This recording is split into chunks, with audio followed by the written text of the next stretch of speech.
मोहब्बत का नाम देते हैं, पर हकीकत कितनी खतरनाक है ये दिल्ली में हुआ श्रद्धा हत्याकांड को देखकर मालूम चलता है। जहां आफताब ने हिंदू लड़की को मौत के घाट उतार दिया, लेकिन यह श्रद्धा हत्याकांड से जुड़ी नहीं, लेकिन उससे जुदा भी नहीं है।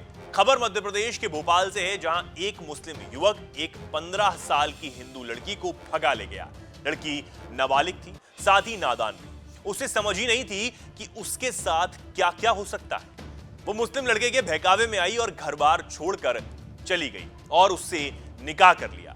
वो तो उसकी किस्मत अच्छी थी कि पहले तो वो गलत ट्रेन में बैठ गई और रेलवे पुलिस ने उन्हें दबोच लिया, नहीं तो ना जाने क्या हो जाता।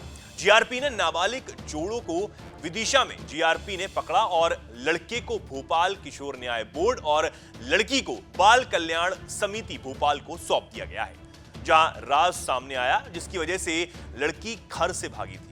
लड़की ने चाइल्ड लाइन की काउंसलिंग में बताया, हम दोनों साल भर से एक दूसरे को जानते हैं। लड़के की मां ने मुझसे कहा था कि जब से तुम मेरे बेटे की जिंदगी में आई हो, उसकी हरकतों में सुधार होने लगा है।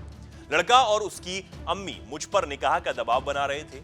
लड़के की अम्मी ने यह भी कहा कि निकाह कर लेगी तो बेटा चोरी और नशा करना छोड़ देगा। इसके बाद वे लड़के का धर्म परिवर्तन भी करवा देगी।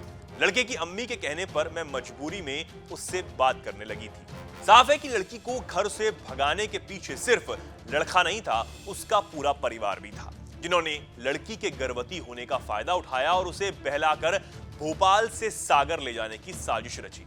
इतना ही नहीं, पूछताछ में लड़की ने यह भी बताया कि सागर में रहने वाले लड़के के रिश्तेदारों को यह बात पता थी कि वो गर्भवती है और भागकर उनके पास आ रही है। अब सोचिए, अगर लड़के और लड़की को विदिशा में जीआरपी नहीं पकड़ती तो क्या क्या हो सकता था।